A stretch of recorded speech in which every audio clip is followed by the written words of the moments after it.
Hi tears, இன்றைக்கி வந்து ஒரு இன்ட்ரெஸ்டிங்கான ஒரு வீடியோவை தான் வந்திருக்கேன். அது வந்து 3-in-1 தோசை. அந்த தோசை வந்து 3 விதமான மெம்பர்ஸ்க்கு வந்து யூஸ்ஃபுல்லான தோசாவாக இருக்கும். இந்த சேனலுக்கு நீங்கள் புதுசு அப்படின்னா சப்ஸ்கிரைப் பண்ணிவிட்டு அப்படியே பக்கத்தில் இருக்க பெல் ஐக்கானையும் ப்ரெஸ் பண்ணிக்கோங்க. அப்போ தான் அப்கமிங் வீடியோஸ் பற்றி நோட்டிஃபை ஆகும்.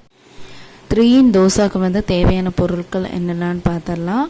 ஒரு பெரிய வெங்காயம் வந்து கட் பண்ணி வச்சுருக்கேன். ஒரு கிரேட் பண்ண இது கேரட், கொஞ்சம் கறிவேப்பிலை, கொஞ்சம் கொத்தமல்லி. இப்போ வந்து எப்படி செய்யலான்னு பார்க்கலாம். இந்த தோசை வந்து எல்லாருக்குமே 3 விதமான பர்சன் வந்து இப்போ மெம்பர்ஸ்க்கு வந்து ரொம்பவே யூஸ்ஃபுல்லாக இருக்கும். ஒன்று வந்து கிட்ஸ், ஒன்று வெயிட் லாஸ் பண்ணணும்னு நினைக்கிறவங்க, அதுக்கப்புறமா ப்ரெக்னென்ட் லேடிஸ். ஃபர்ஸ்ட் வந்து வெயிட் லாஸ் பண்ணணும்னு நினைக்கிறவங்களுக்கு எப்படி பண்ணணும்னு நான் காட்டுறேன். தோசை பேட்டர் இல்லை இட்லி பேட்டர் வந்துட்டு நம்ம இந்த மாதிரி ஊற்றிட்டு ஃபஸ்ட்டு வெயிட் லாஸ் பண்ணுறவங்களுக்கு இது வந்து 2 தோசை சாப்பிட்டா போதும். அதுக்கு வந்து கொஞ்சம் திக்காக ஊற்றிக்கோங்க, ஊத்தாப்பம் மாதிரி. அதில் வந்து நம்ம வச்சுருக்க எல்லாத்தையும் நம்ம அதில் ஸ்ப்ரிங்கிள் பண்ணிவிட்டு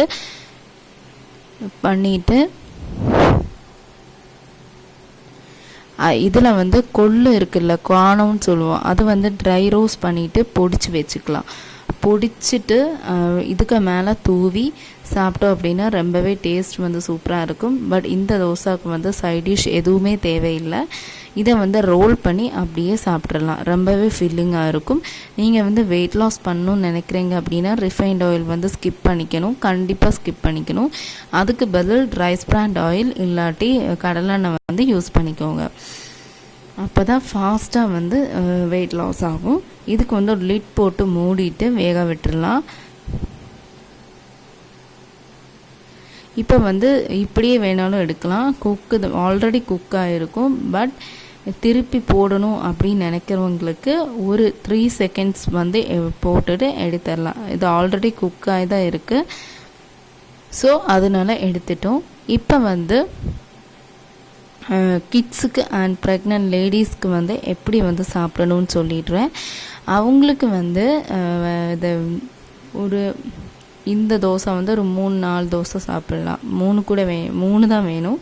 நைஸாக ஸ்ப்ரெட் பண்ணி பேப்பர் தோசை மாதிரி போட்டுட்டு வச்சுருக்க எல்லாத்தையும் ஊற்றிட்டு இந்த மாதிரி ப்ரெஸ் பண்ணி விட்டுக்கோங்க. அதுக்கப்புறமா சீஸ் வந்து கிரேட் பண்ணிவிட்டு பட்டர் இல்லை கீ வந்து யூஸ் பண்ணிவிட்டு கொடுக்கலாம். ரொம்பவே டேஸ்ட்டாக இருக்கும். இதுவும் ஃப்ளிப் பண்ணி போடணும் தேவையில்லை. இனியும் மொறுன்னு எடுக்கலாம். பட் இதை வந்து ஃப்ளிப் பண்ணி பண்ணுறவங்க இந்த ஸ்டேஜில் எடுத்துகிட்டு ஃப்ளிப் பண்ணி போட்டு ஒரு 4 செகண்ட் 5 செகண்ட் போட்டு எடுத்துடலாம். இது வந்து ஆல்ரெடி குக்டு தான்.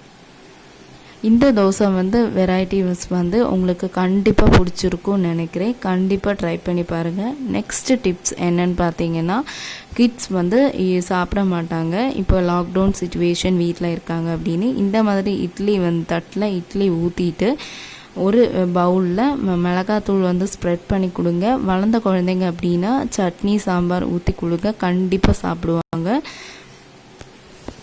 Bye friends.